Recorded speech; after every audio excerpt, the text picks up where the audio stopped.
What's going on, everybody, and welcome back to From the Bench. I'm your host, Will Meadows, and today is our Friday edition of the show. I hope everybody had a happy new year a few days prior to this episode. I know I had a good one, spent it with some buddies. Jaden Sieber was actually with me, the guy who was on the last episode, and thank you guys for all the feedback on that episode. It actually did pretty well for my, and numbers-wise, in terms of my channel, so thank you guys for that and showing love on that. Today we've got a filled episode. We've got football to talk about, transfer portal, maybe some New Year's resolutions for the football and basketball team, and then we're going to talk about the basketball team and their big game tomorrow night against the Arkansas Razorbacks. Calipari and company are coming to Thompson-Boling Arena. But before we get into anything, make sure all you guys are subscribed to the channel, like this video, and comment how you feel about the transfer portal and Tennessee's upcoming game against Arkansas. Make sure you guys follow all of our socials. The handles are listed below. And let's just get right into it. So first, we're going to talk about the transfer portal. I know we talked a lot about the transfer portal last episode. If you guys got to check that out, like I said, my buddy Jaden Sieber was on there. But we've got some new news. Excuse me. Receiver from Alabama, Amari Jefferson, has entered the transfer portal, and it was kind of ridiculous. 19 minutes into him being in the portal, Steve Wiltfong of On3 released a prediction that he would be playing for Tennessee next year. I think that's very likely. Amari Jefferson, if you are familiar with that name or have heard it before, it's probably because we thought he was going to commit to UT, thought he was going to come to UT for football and baseball. I don't know if I'd assume that he's going to play baseball and football for Tennessee next year, but I'm not 100% because he was originally being recruited for both of them by the Vols. He was a Mr. Football. He's from Chattanooga, Tennessee. He was Mr. Football in the state of Tennessee last year, so this guy's not new to the state. He has seen orange and white most of his life, and I would put a lot of, if I was a betting man, I would put a lot of money on Amari Jefferson wearing the orange and white next year. It's at a much needed position as its receiver. He redshirted this past year for Alabama, so hopefully he can get some action for us this year and be a good piece to our receiver room. Added on to the last episode, we've got the Branch brothers. No word on that. I mean, they're not going to commit until they come to Tennessee for a visit in January, so this month.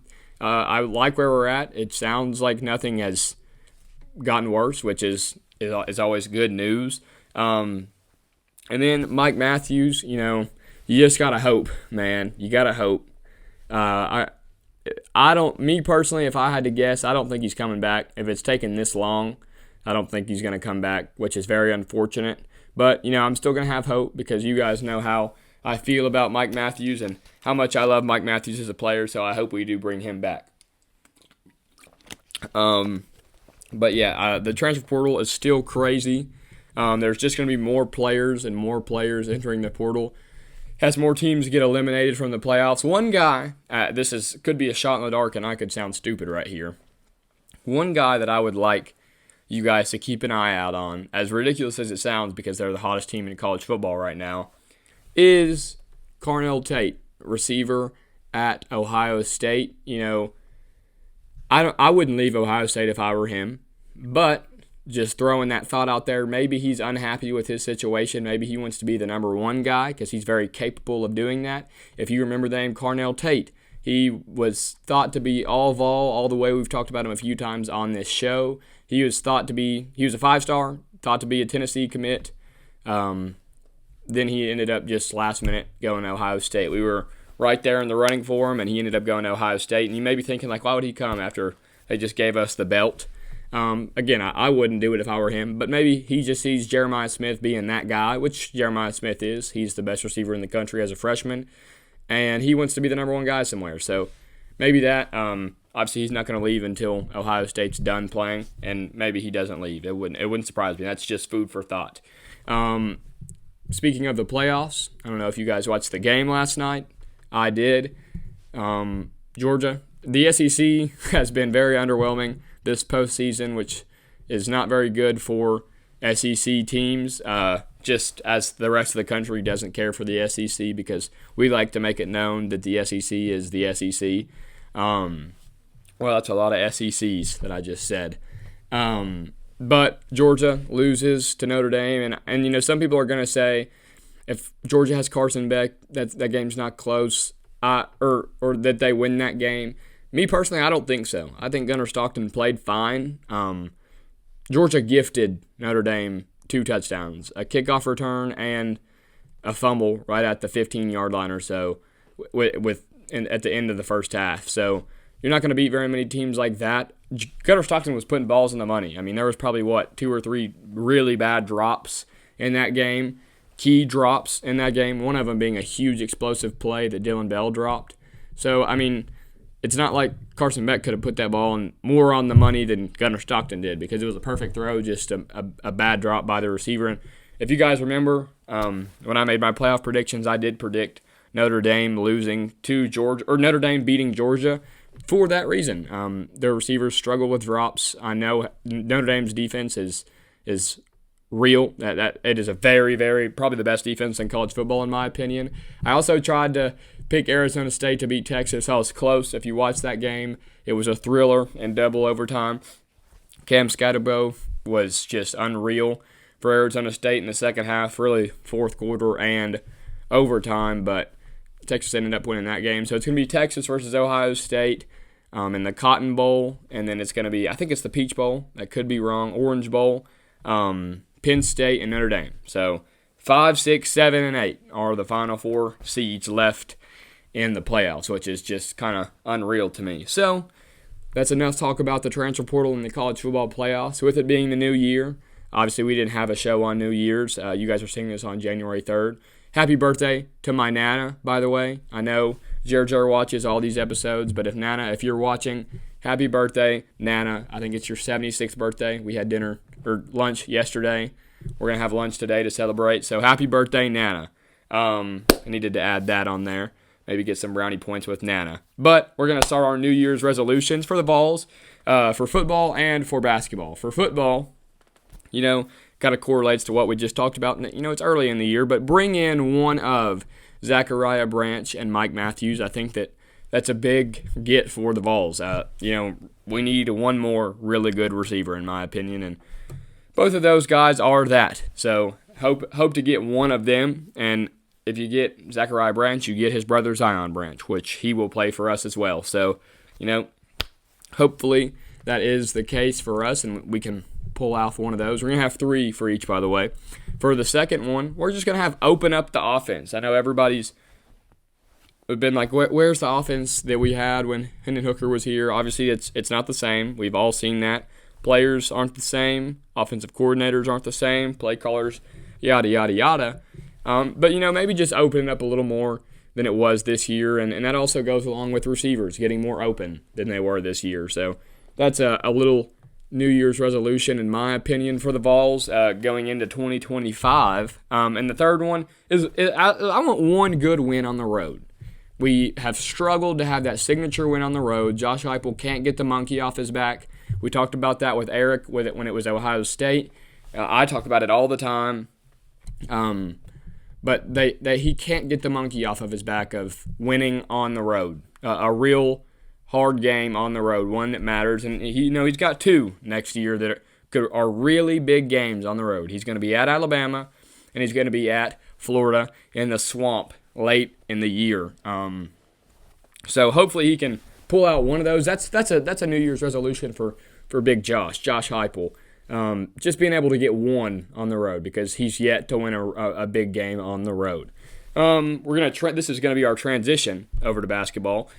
3 New Year's resolutions for the Vols, in my opinion. First, the obvious, make it to the Final Four. This team's never been past the Elite Eight, and they've only been to the Elite Eight a handful of times. They made it to the Elite Eight last year and fell short to Purdue. But if there's a team that's going to go to the Final Four, it's this one. It's deep. It's loaded. It's a great roster, great team chemistry. Obviously a great coach in Rick Barnes. But can they get over the hump? Can they get to their first ever Final Four? That is my one of 3 New Year's resolutions for the basketball team. The second one I'm going to have is, can we have a guy this is not necessarily correlating with the team right now. Can we have a guy take the next step in the NBA? We all have a few role players, and really I'm looking right at Dalton Connect. We don't have a guy in the NBA right now, like a number 1 or 2 option. Connect is really the only hope for that, and I don't think he is yet at all. He's very inconsistent. Now, he has some games where we've all seen where he has 30 in the NBA, but he's got to be a little more consistent and just hope for that. Obviously, Tobias Harris is solid. Grant Williams recently had a season-ending injury, so prayers up to him. It'll be interesting to see where Chaz Lanier goes in this year's draft, so we'll see about that.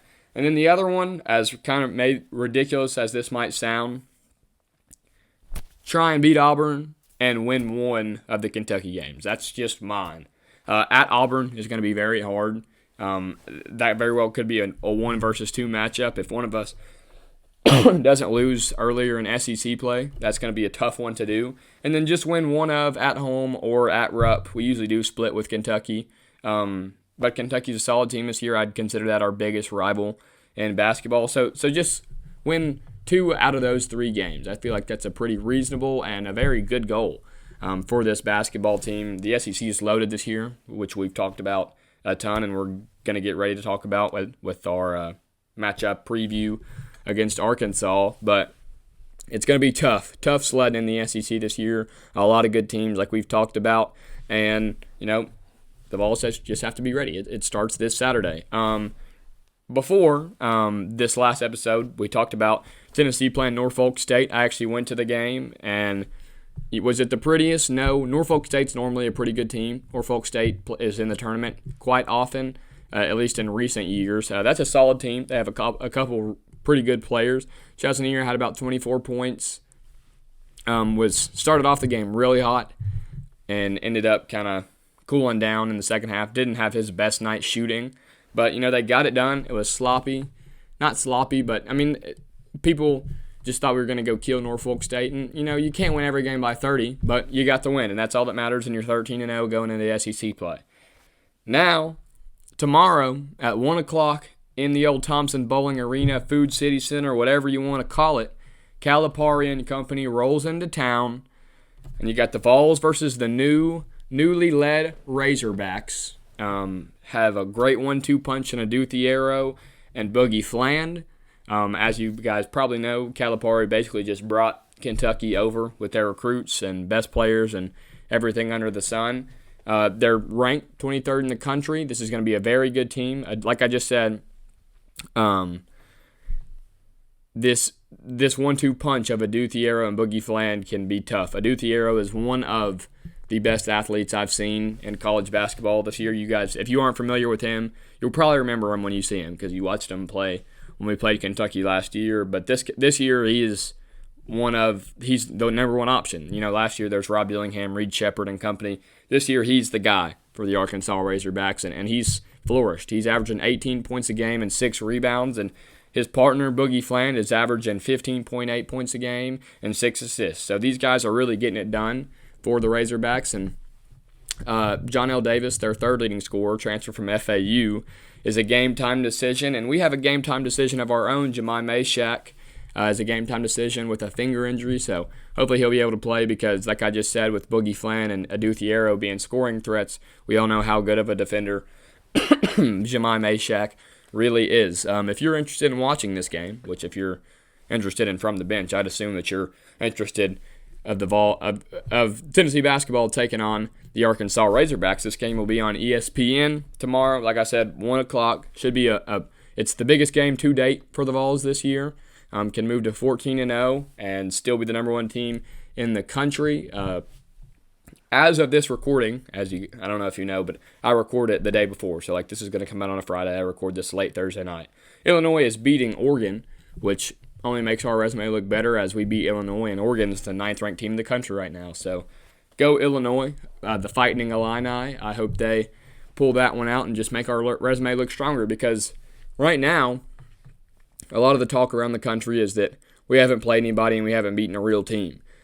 We've definitely beat some real teams. Don't get that twisted. But, Auburn has ran the gauntlet and only has 1 loss. That's a lot of the reason. And teams like Alabama and some other teams have played really competitive schedules. And, we've had a solid schedule, and we just, you can only control who's in front of you. We beat the mess out of Baylor, and they were ranked high when we played them. Illinois is ranked now. Arkansas is going to be ranked now. So, we beat some solid teams, and we're just beating the teams that are in front of us. And that's all you can do. But, it's going to be a big game tomorrow afternoon at Thompson-Boling Arena. I'm going to be watching, and then I'm going to tune into the NFL later that day. The Bills hat is not here anymore because I was wearing it, but I am cheering. If you are a fan of the NFL, go Steelers this Saturday, because I do not want the Bengals in the playoffs. I do not want Joe Burrow and company coming up to Buffalo for the first round of the playoffs. Off topic, but a lot of people love all of sports, and I love the NFL. If you guys are interested in listening to me talk about the NFL, look up From the Bench on TikTok, and we talk about everything over there: NFL, NBA, college basketball, college football, you name it, we talk about it over there. So make sure you guys are following that. But I think that's going to wrap up our episode today. Thank you guys for watching.